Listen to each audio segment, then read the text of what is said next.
on the rotation matrix. I have it written down, but the rotation matrix of beta is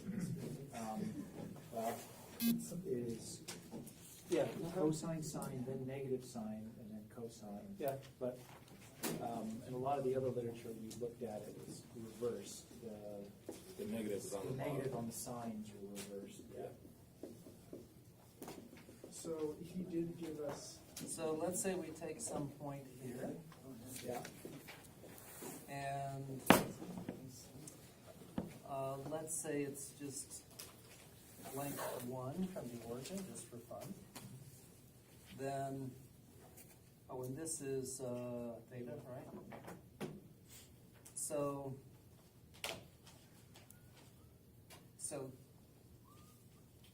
this part, actually, let's do this. Let's not worry about what its length is. So this would be AX, AY, right? And then this thing here is square root x squared plus AY squared.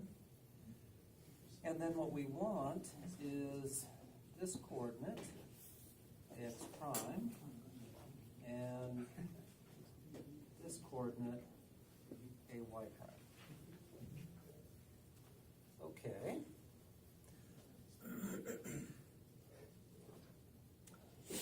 So, and we're saying that AX prime will be cosine of theta AX plus sine of theta AY, and AY prime is minus sine of theta AY plus cosine of theta, oops, that's AX, and that's AY. That's what that transform says.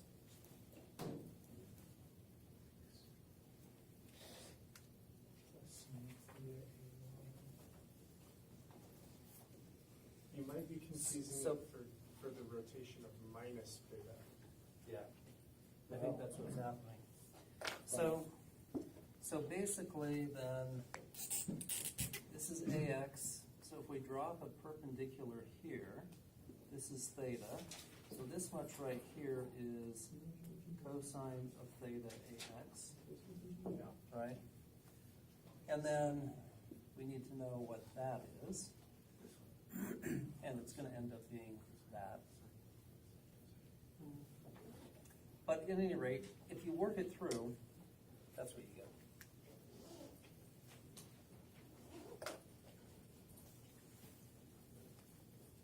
So I would just work it through. I don't want to take the class time to go through it. Okay. Sorry, this was for counterclockwise, so it's positive beta, right? Mm-hmm. Yeah, that's right.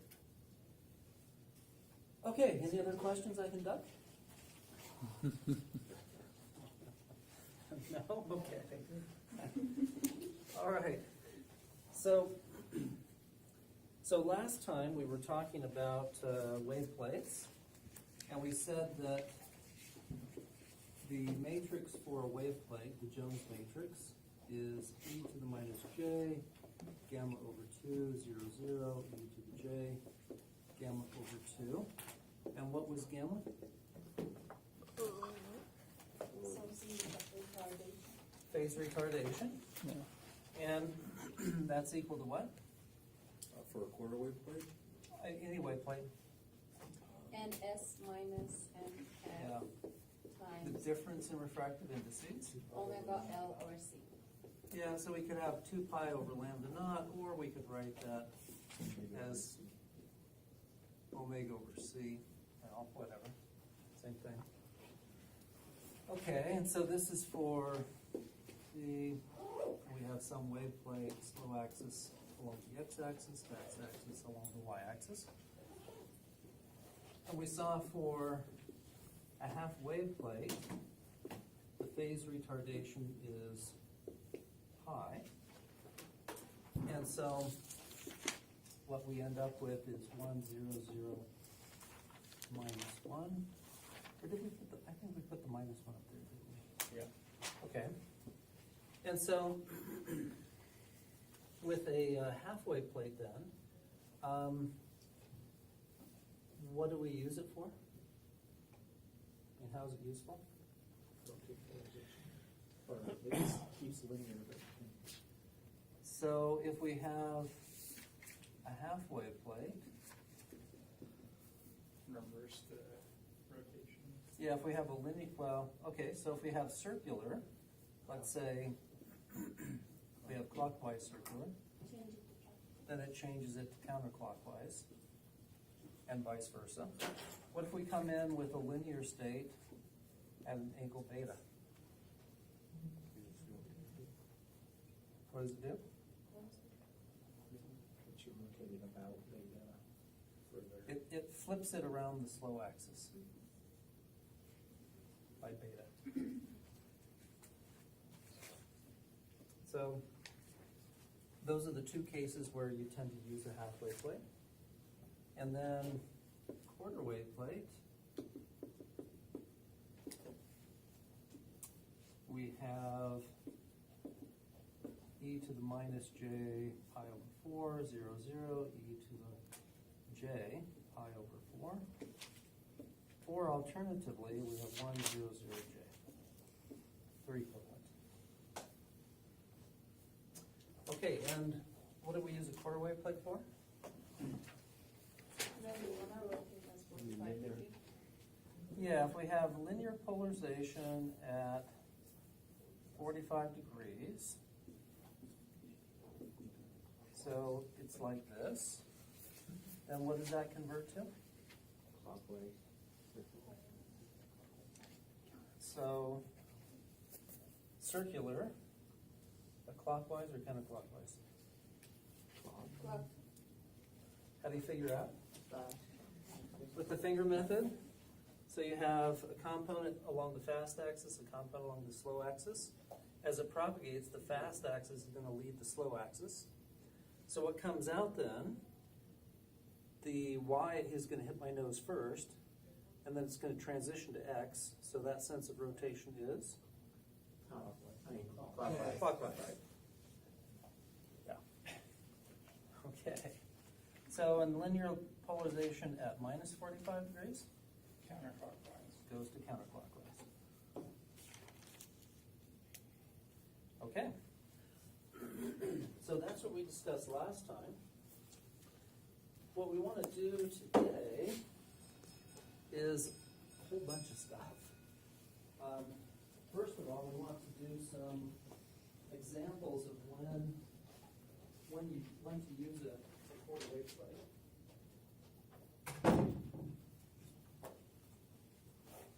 And the first example that I want to talk about is an optical isolator. So if you have some system where you've got a laser, and that's providing the light into the system, in general, some of the light that goes in will be reflected back. And if that reflection makes it into the laser, that is bad, because it can cause the laser to become unstable. So the power output starts to fluctuate randomly. So you really never want to reflect light back into a laser, whether it's a laser diode or helium neon, helium cadmium, whatever it is. You don't want to do that. So what's needed is an optical isolator. Or in other words, a device that only passes light from left to right and not from right to left. So, some of you who work in RF may be familiar with isolators, RF isolators. So we need an optical isolator. So the question is, how do you do this? And it turns out that the name of the game is quarter wave plate. So let's see how it works. So let's say that this is the direction of propagation. Here's our X and Y axes. And the first thing that we do is ensure that the only light that can make it into our system is linearly polarized at 45 degrees to the x-axis. And then we put a quarter wave plate with the slow axis in the x direction and the fast axis in the y direction. And then we have our system. For our system, let's choose the worst possible case, and that is, let's say our system is just a mirror, so all of the light gets reflected. So we just have some mirror over here. And so what we want to do is analyze this situation and see what happens to the reflected light. So let's think about it in the following way. If I have, let me redraw this. So here's the z-axis, and let's put our x-axis here and our y-axis here. And let's say that we have our linear polarizer at an angle of beta, just to be general. And so if we have, and let's say this xy axis, we're just going to fix it to our mirror. So if we draw the x and y axes then, we've got this linear polarizer at an angle beta with respect to x and y. Okay. Now, if the xy axis is where our mirror surface is, we have some general polarized light coming in from the left. The linear polarizer will only pass linearly polarized light that's oriented at an angle beta. So, looking at our mirror coordinate axes, we've got this linearly polarized light at an angle beta instant on the mirror. And then the mirror, of course, will reflect the light. We can consider the light to have an x component here, a y component here. When the light is reflected, is there any phase change, relative phase change between the x and y reflected light? Yes, no? No? I mean, how would the mirror even know what the two components are for our arbitrary coordinate system that we just affixed to the mirror? I mean, the mirror doesn't know that. So there's no phase change. So we have light coming in, linearly polarized at angle beta, and then we have light being reflected with no phase difference between the two components of the field. Okay, but when the light gets reflected, the question is, what happens to our coordinate system? Direction of the propagation is different, and if it's still on the right hand, then it's going to be flipped 180 around. Yeah, so we have light that's propagating in this direction. We've defined the direction of propagation to be the z-axis, right? Mm-hmm. Okay, so this is the z prime axis. Let's say that the x prime axis is the same as the x axis. Then the question is, what direction is the y prime axis? Down.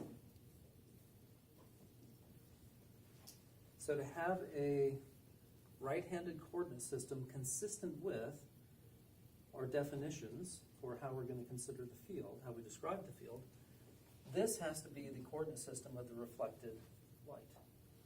So if I look over here, my original z-axis is coming out of the board, it's propagating towards us. After reflection, it's going into the board, so that's z prime. This is x prime, and that's y prime. Right? Okay, so just looking at this, what is the Jones vector in the x prime, y prime frame of the reflected linear polarization? Just looking at this. What is the what? So what's the x prime It's a one, yeah, X stays the same. yeah, so let's just say here our Jones vector for the instant light is cosine of psi, sine of psi. So what is it for our reflected light? Cosine minus sine. Yeah, it's got to be cosine of psi, negative sine of psi. And that's got to be equal to the Jones matrix for the mirror times cosine of psi, sine of psi, the instant polarization state. So just looking at that, and we can intuitively infer that this must be 1, 0, 0, minus 1. That must be the the Jones matrix for a mirror. Right? That's the only way we can go from here to here. What Jones matrix does that look like? Looks like halfway plate. But it's not. Because a halfway plate, this Jones matrix, you stay in the same reference frame. This Jones matrix, all it's doing is changing the reference frame. Okay. So, nonetheless, that is the Jones matrix for a mirror. Is that only for a mirror that is tangential to where you're coming in? Yes. Okay. Yeah, if we're interested at an oblique angle, Then it's different, right? yeah, although, yeah, in fact, we'll get there actually Okay. later in the semester. Yeah. Sorry, I was taking notes when you said this part. So that's the Jones matrix of on the left-hand side of the wave propagating back, right? Yes, of the reflected light, And then this is the Jones matrix of the original one. of the instant light. Okay. Correct. And then multiply times the Jones matrix of the. Of the mirror to get the reflected light. Okay, great. So now that we have the Jones matrix of the mirror, then we can go back to this situation and look at what's going on. So we could write down then the system matrix for the whole system. So we start over here and we're propagating from right.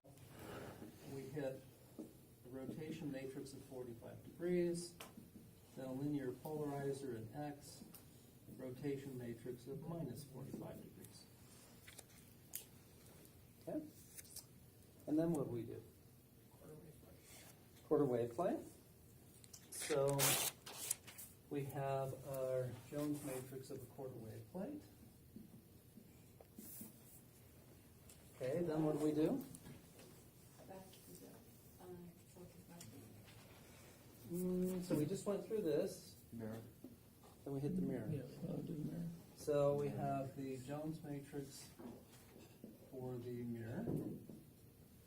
Okay, fine. Now we just reflected, we're going back this way. And now we're in a different coordinate system. So to understand what's going on, we better write down what our coordinate system is.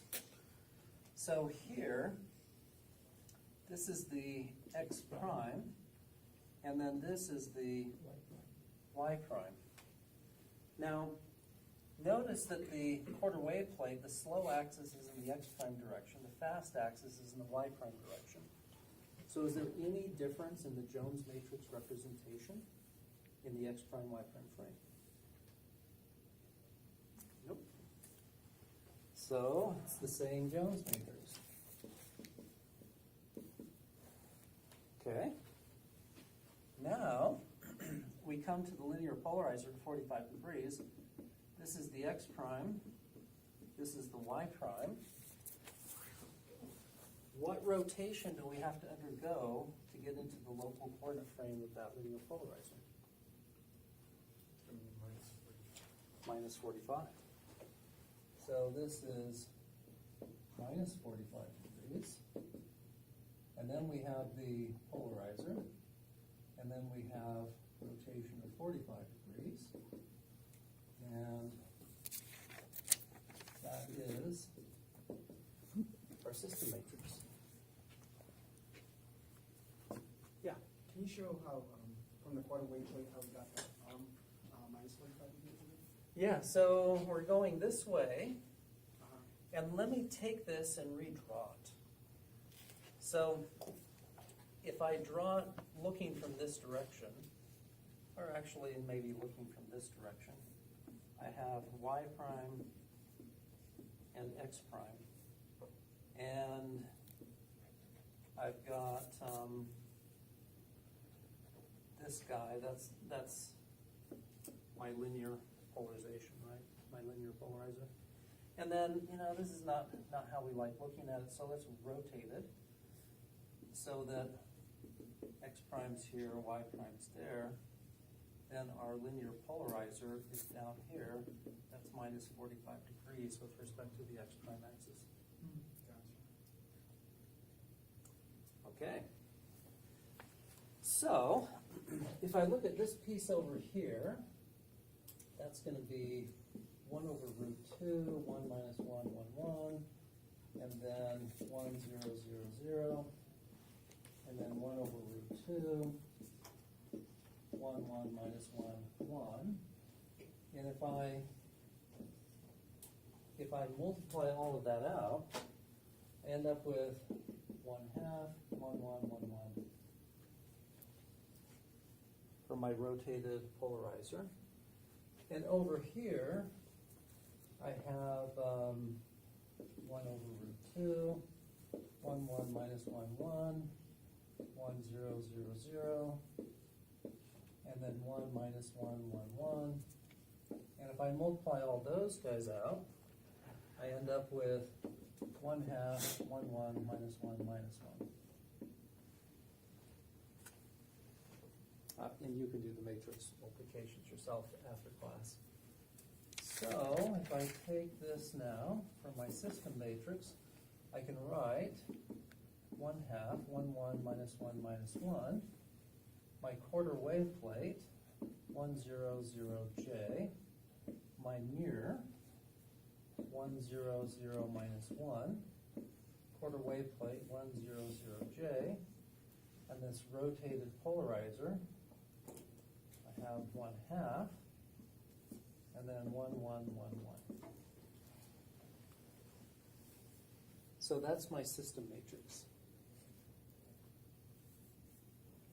Right, and so we're just mechanically working it through.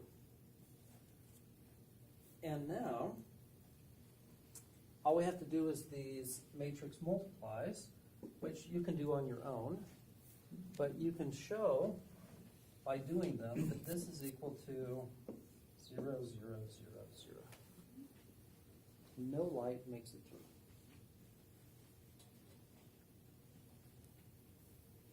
Which is exactly what we want an optical isolator to do. Okay, so that's what our math tells us. But does our intuitive understanding align with this? Where does the light go? Yeah, where does the light go? Well, let's kind of pick it apart and see how it works. So, if we look right here, let me label this maybe, I don't know, A. Then at A, x, y, what does my polarization look like? Which direction? Going out or coming back? It's going this way. Once it comes out of the, It's counterclockwise, So- circular. Well, it's coming out of the Oh, wait, polarizer. after, okay, before the quarter, yeah. Yeah. So it's just linear, 45 degrees. Yeah, so it's just linearly polarized, 45 degrees.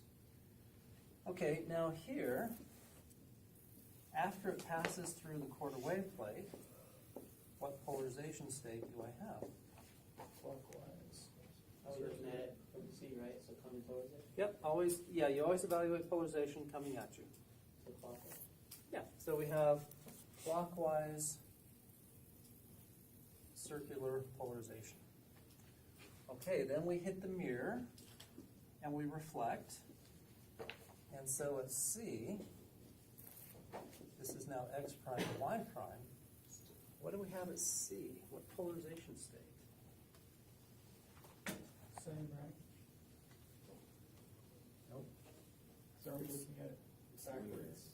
Yeah, to know what the polarization state is, it always has to be propagating towards us.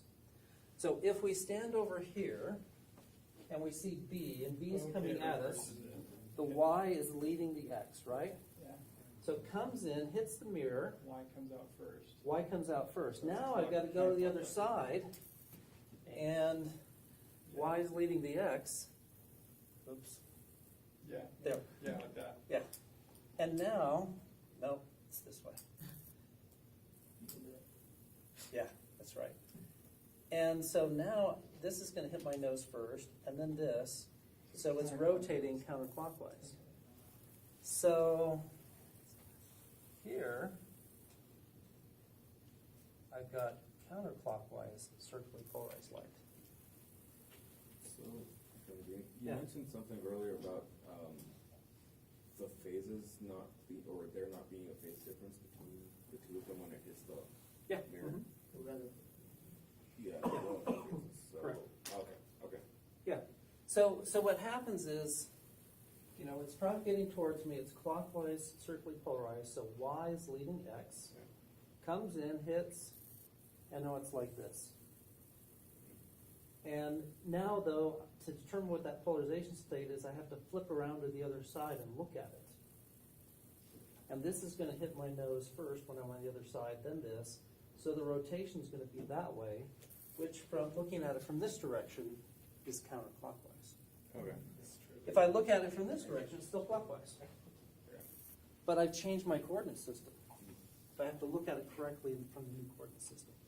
And the new coordinate system, it's rotating counterclockwise. Physically, there's no difference. It's just I've changed coordinate systems. Okay, so now let's do D going this way. X prime, Y prime, yeah. What's the linear polarization state? Negative 45.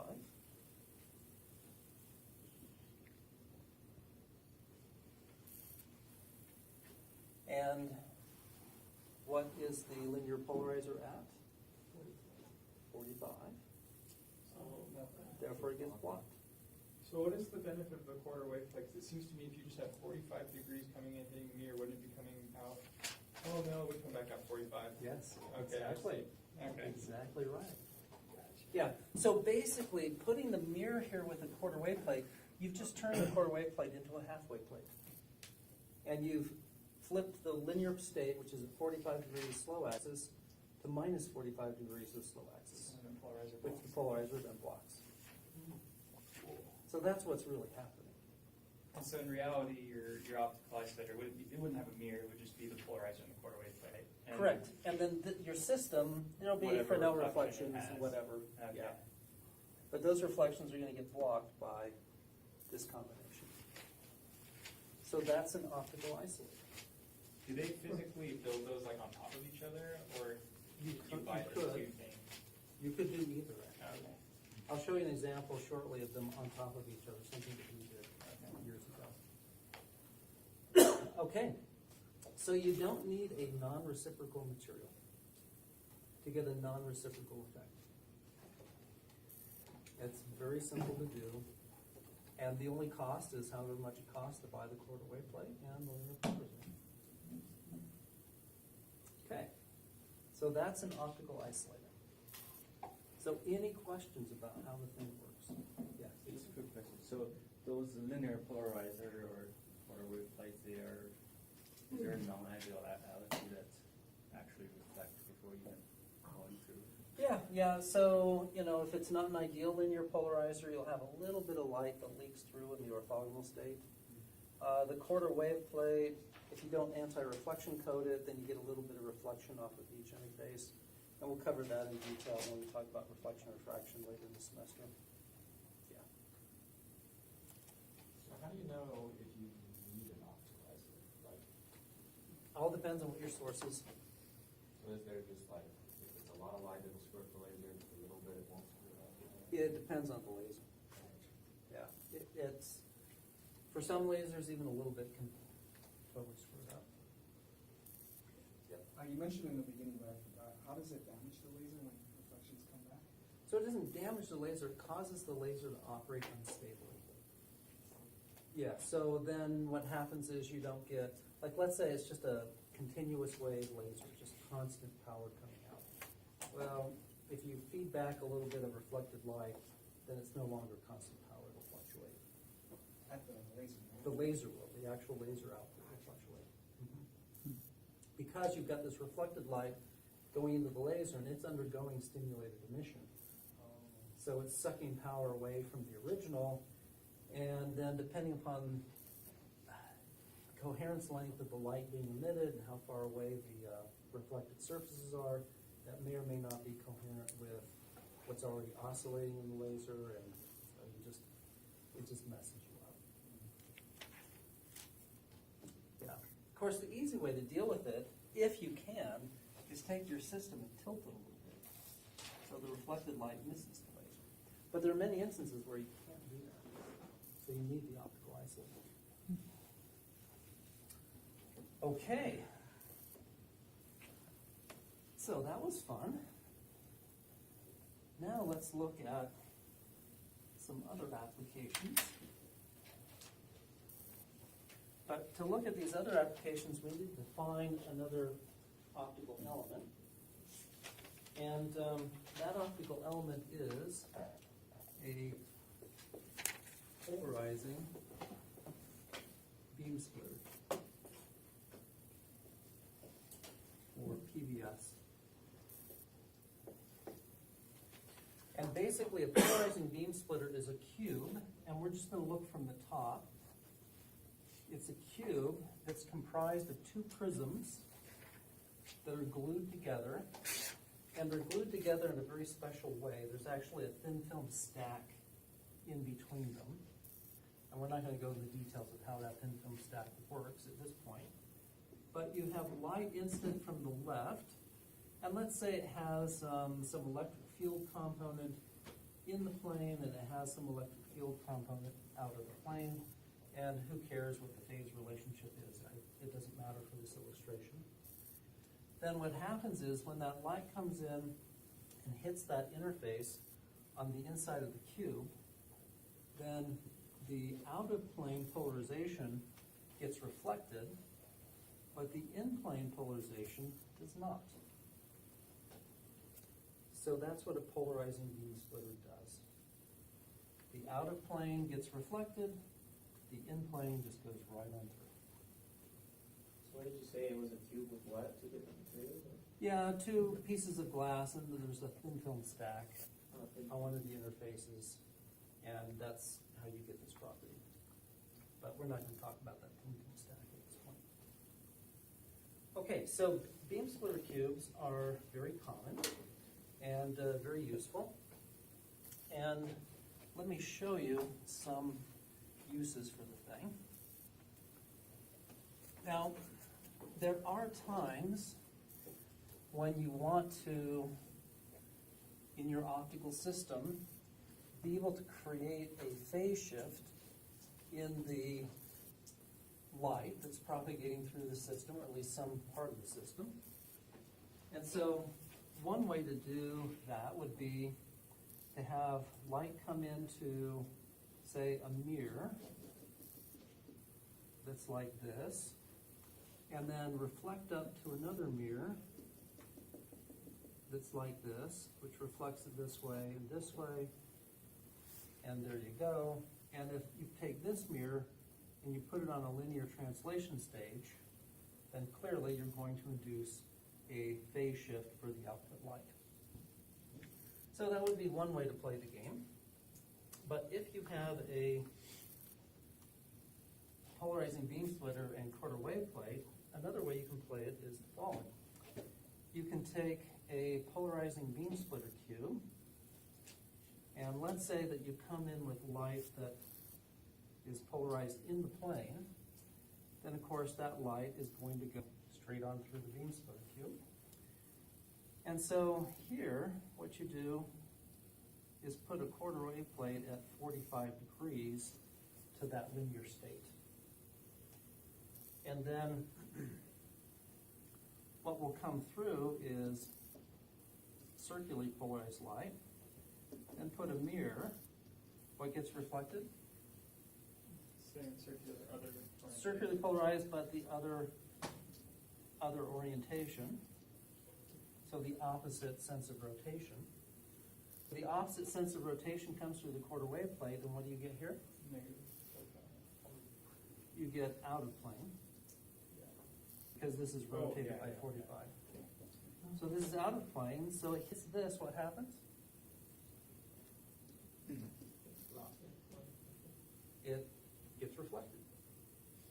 So light goes back this direction. And now all we have to do is move that mirror, and then you get a phase shifter. So, just to clarify, when the light hits the quarter wave plate, it needs to already be oriented at 45 degrees. Yeah, so the quarter wave plate is rotated 45 degrees. Oh, okay, so that, okay. Yes. Yeah. Yeah, so that's what that notation is supposed to indicate. Yeah. Okay. Yeah, 45 degrees relative to the pass axis of the polarizing beam splitter. Okay, so now you have a phase shifter where you don't have to have these oddball mirrors, and you just have one planar mirror in conjunction with a quarter wave plate and polarizing beam splitter. So that's one way to make a phase shifter. So, Dr. Emily, Uh-huh. what does that say, other circular? Yeah, it's the opposite circular polarization. Yeah. So if this is clockwise, this is counterclockwise, and vice versa. That just depends on which direction you've rotated this 45 degrees. Okay, so are you guys familiar with Q-switched lasers? So in a laser, and we talked about how a laser works? Not Okay, so for a laser, you need two things. One, you need optical gain. And the second is you need optical feedback. If you have those two things, you can make a laser.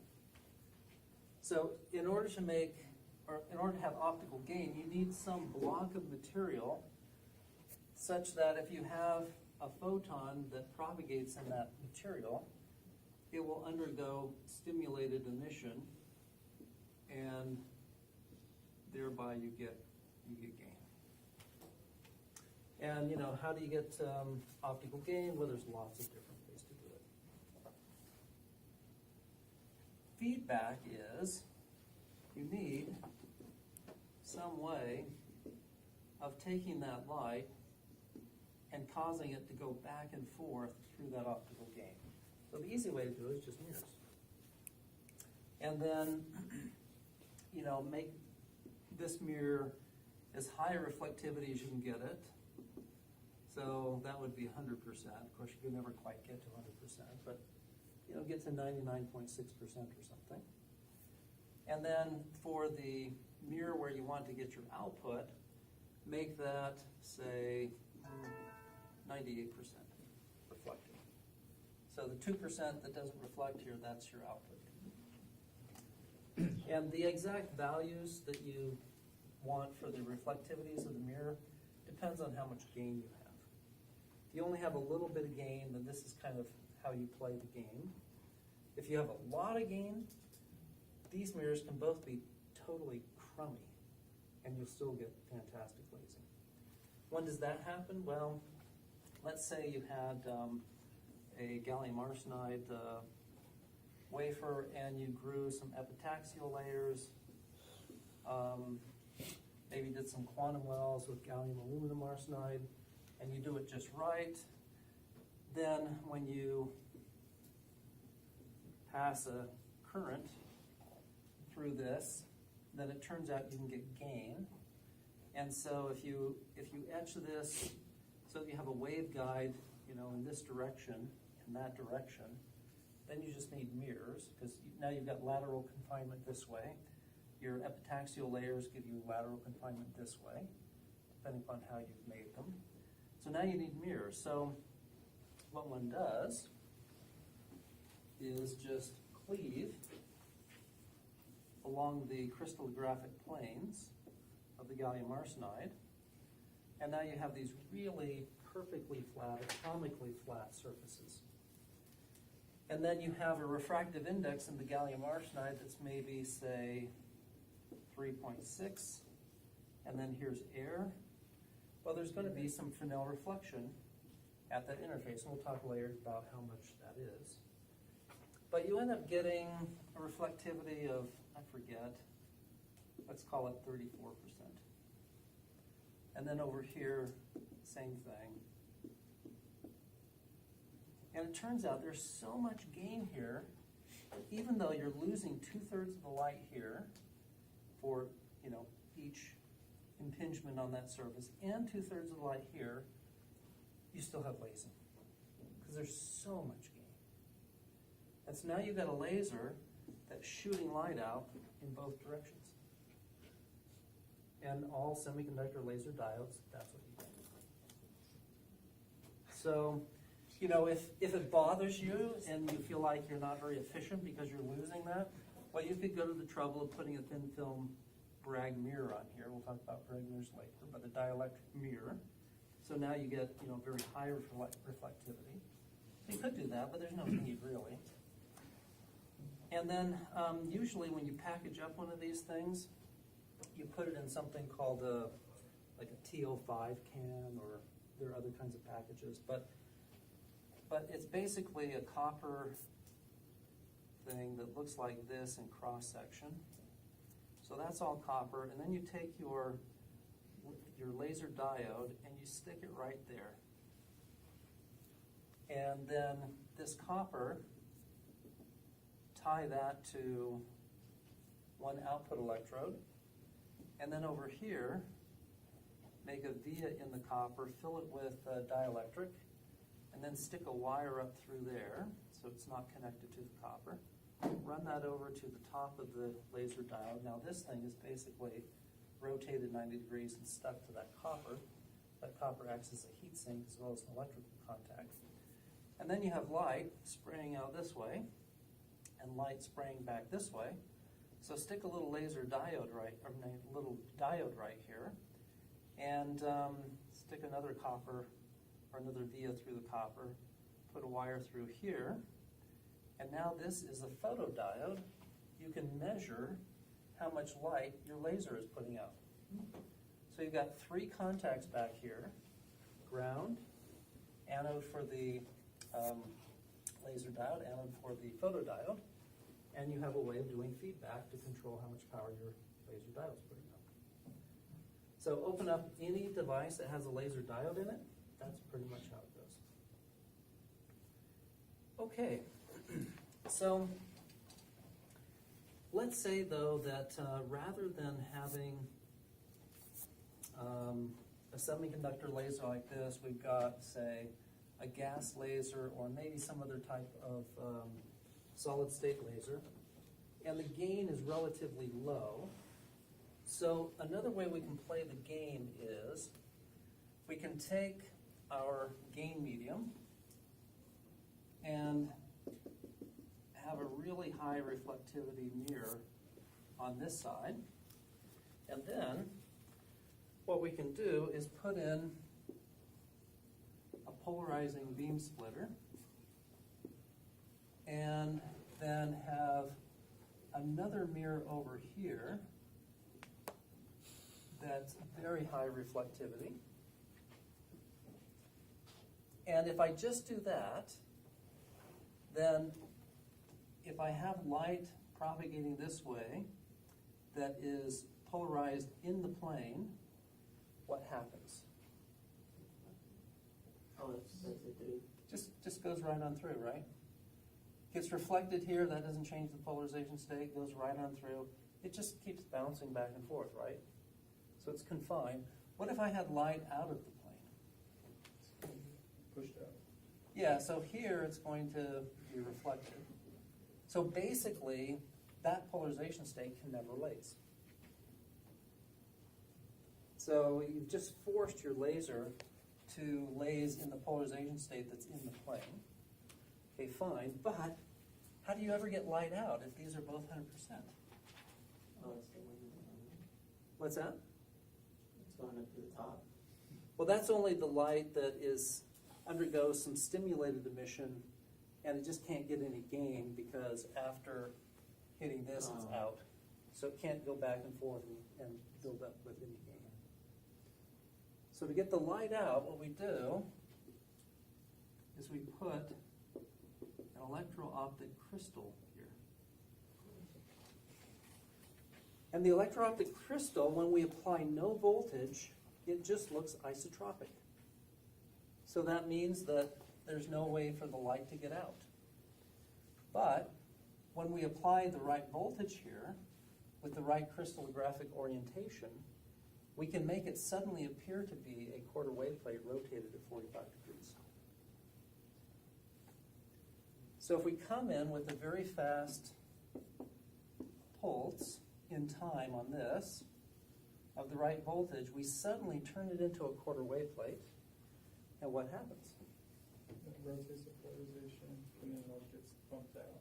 Right, it all comes shooting out here. So basically, this gives us a way of allowing the light to build up in here. You know, so if it's small gain, doesn't matter, we can just let it keep going and going until we've got a lot of light. And we can go hit it with a voltage pulse on an electro-optic modulator or electro-optic crystal, turn it into a quarter wave plate, and then boom, dump all the light out. How fast will the light dump out? Very. How long is this? Could be really small. Could be really small. Let's just say it's a foot. How far does light travel in a foot? Or how long does it take for light to travel 1 foot? Not very long. About a nanosecond. So we come in, hit it with a very fast voltage pulse here, and boom, we dump out all the power in a nanosecond. Really short pulse length. And then we turn off the voltage, we let it build up again, hit it with another voltage spike, boom, dump it out again. So our laser is then a pulsed laser. So in time, for the optical power, we basically get something that looks like this. So we have a pulsed laser. So that's a Q-switched laser. So then if we wanted it to pulse faster, like a femtosecond laser, we would just decrease the distance between them. You could, but it turns out that even so, you can't get that mirror distance small enough. So instead what you do is, you know, this light is happening over a short time frame. So if you look at the spectrum, so let's do, say, power spectrum in terms of wavelength, then, you know, it's pulsed. So you know, for example, with a pulse of voltage, if you do the Fourier transform, then you have the frequency content. So you do the same thing here, Fourier transform of this pulse of light, you have the frequency content, except now do it in wavelength instead of frequency, and basically, you know, it does something like this. Okay, so now what you do is take that light, run it into a grating, and what will the grating do? It will take these different wavelength components and basically spread them out. Okay, and then have an optical system here that has variable time delay for these different things, different wavelengths. And then, after you've induced this variable time delay, have another grating, and usually what you do is you put it on a curved surface, so this focuses down, and then this, you end up coming out with a collimated beam. So basically you take the different wavelengths and you change the time relationship between them, add them all together just right, and then you make a shorter pulse. And usually too, you have some nonlinear element in there to give you some more frequency range. So you can start off with a broader set of wavelengths and compress it even further. So this Q-switch laser is the input to a femtosecond laser. So you take the output of the Q-switch laser and basically pulse compress it, create a shorter pulse. So with that picture, it'd be interesting to go back to the manual for the ultrafast laser in you guys' lab and read the manual, and then it'll make sense as to how it works. Yeah. Okay. So there are a couple of different applications of using a polarizing beam splitter and a quarter wave plate. Let me just tell you one more, just because it's a fun one.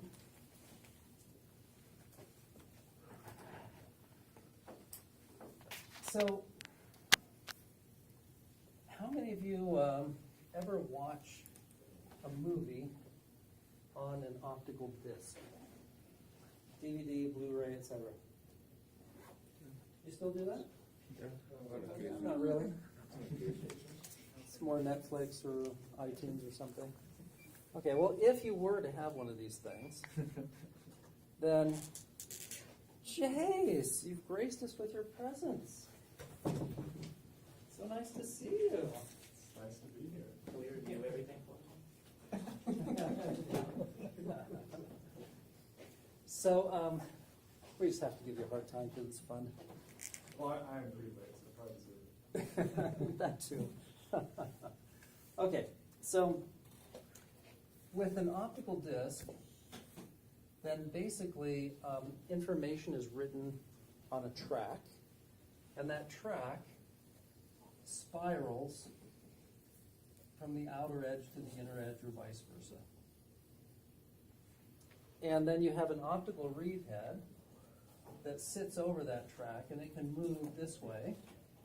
And you've got a laser that points down, and basically you try to keep that laser over that spiral track and go with the track as it spirals out.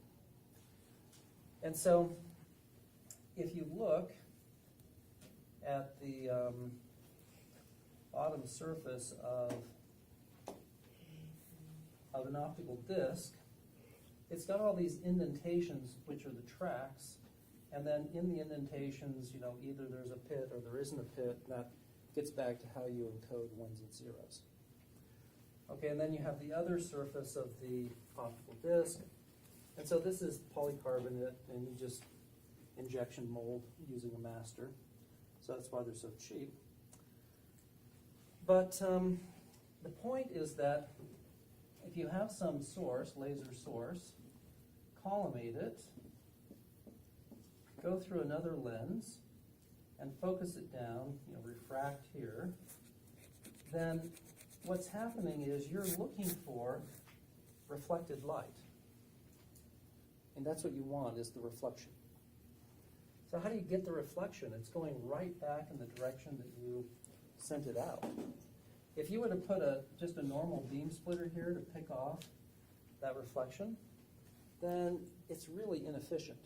Because let's say it's a 50-50 beam splitter, then the light coming this way, one half of it's going to reflect off that and be gone. And then light goes down, reflects back, and the light going this way is only one half of what's coming here, which is one half of what passed. So really, it's just 1/4 of the total light. So with this approach, you're throwing away 3/4 of the light. Doesn't do you any good. So rather than do that, what happens is take your source, collimate it, run it through a polarizing beam splitter, with this at the source linearly polarized at 45 degrees with respect to that. So, or rather, no, it's linearly polarized out of the plane of the board. No, in the plane of the board. So it goes on through, put a quarter wave plate in here at 45 degrees. Then now we've got circular polarization here. Go down, reflect. Now you've got the opposite circular polarization state, so what comes out here is out of the plane of the board. So basically you just got rid of that whole huge loss by using a polarizing beam splitter and a quarter wave plate. So in every optical player, whether it's CD, DVD, Blu-ray, or whatever, that's always in the optical head. Yeah. How did we save ourselves from losing power with this method? Oh, because we have linear state, 100% of that goes through here, turn it to circular, go back, reflect. Now we have the opposite circular state. Quarter wave plate rotates it out of the plane. All of it gets reflected here. No loss to first order. So where do we read Off that arrow. off of that arrow on the side? Oh, and then you have a detector over here. Yeah. Yeah, so that's the main data path. There are also other paths for tracking, generating tracking errors and whatnot, focus errors, but that's So- the main data path. Technically what they're doing is if a reflection it's a 1 or a 0 or whatever. And Actually, no. What they do, they do a pulse length encoding scheme. So it's really the edges of the pits that matter, the transitions from pit to no pit to pit. And then actually it's run length encoding. So how far those edges are separated actually has the encoding of the ones and zeros. Yeah. But that just gets into encoding. But to first order you could just think of it as, oh, pit 1, landing 0, even though that's not actually how it's done. Okay, so any questions then? So what do you take away regarding quarter wave plates? They're awesome. Yeah, you use them all over the place. Many very common systems, optical systems, use quarter wave plates. And in the end, what's the purpose of a quarter wave plate? Manipulate polarization state. So name of the game for lots of systems is manipulate polarization state. And a quarter wave plate is one tool you have in the toolbox to do that. Okay, so now what I want to introduce you to is something a little different but related. And that is the topic of form birefringence. So we've talked about anisotropic materials, confined ourselves to uniaxial materials, and we looked at negative uniaxial and positive uniaxial materials. In either case, the only thing that matters is what's the direction of the optical axis. And then we can figure out which is the slow axis, which is the fast axis for a wave plate. Well, consider the following situation. Let's say this is z direction, and let's put x here, so y is out here. And now let me just assume somehow I've got some material here, and I'm just going to do a cross section in the xz plane. And somehow this material, I've arranged it so that it's periodic. Maybe it looks kind of like this. And I have refractive index N1 here, N2 here, N1, N2, N1, N2. And let's say that the period is capital lambda. And let's say the thickness or width of N1 is H1, and the thickness or width of N2 is H2. And clearly, the period is just H1 plus H2. And we could define a fill factor, let's call that F, as H1 divided by the period. Okay. Now, let's assume that we have a plane wave propagating in the z direction. Incident on this, it's propagating from left to right. And let's also assume that the period here is much less than a wavelength. So if the period is much less than a wavelength, does the light see the individual regions of N1 or N2?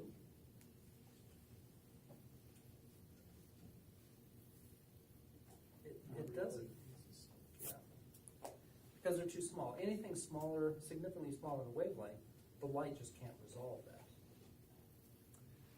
Okay, so let's adopt this terminology. Let's say that TE, transverse electric, is where we have linear polarization in the y-hat direction, and TM is linear polarization in the x-hat direction. So TE is polarized this way, TM is polarized this way. Okay, then it turns out that you can do an analysis and show that the effective refractive index that TE polarized light sees is about the square root of the fill factor times N1 squared plus 1 minus the fill factor times N2 squared. And the refractive index that the TM polarized light sees is about equal to 1 over the square root of the fill factor over N1 squared plus 1 minus the fill factor over N2 squared. And it turns out that in the expansion that's the solution to the relevant equations, this is these are just the first order terms. So, you know, you could use the higher order terms if you wanted better accuracy. But to first order, this does a pretty good job. Okay, so basically, what we're saying is that the TE polarized light sees one refractive index. The TM polarized light sees a different refractive index. What do we call that?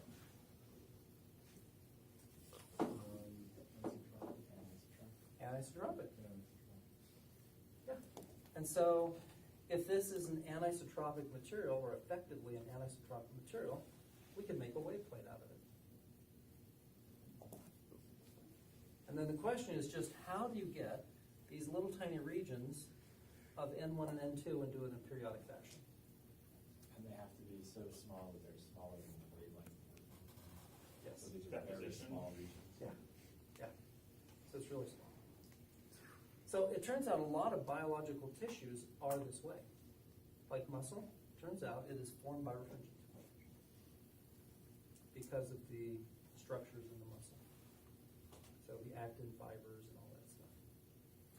Okay, but it also turns out that we can create formed by refringents if we want to. And let me show you some examples. Is this called form by refringence? Yeah, Okay. so let me write that down. Form by refringence. What is the form referred to then? Form means the geometry. The geometry is refringent. Yeah, the form means that the birefringence is coming from the geometrical form or layout of the material. Okay, and it turns out that one easy way to do this, is start off with a substrate of something, and then etch it so that you have a periodic set of grooves. And then this region right here looks exactly like that. So if you can create a sub-wavelength grating, you can create a form birefringent surface. Okay, so someone want to turn on the projector there? It's not even plugged in. Here's the power button. Oh, plug behind you. There it is. This thing is a beast. Yeah. Much nicer. It's also because the screen is for Yeah.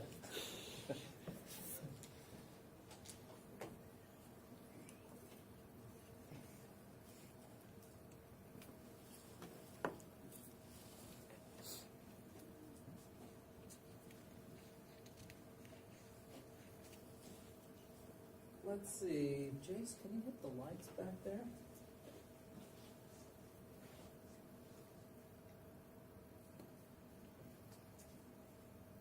Thanks. Okay, so here's one of our papers from 1999. You were all born by then. You probably weren't very old. Not everybody at BYU. Yeah. So this is with some of my students. And actually, let's go.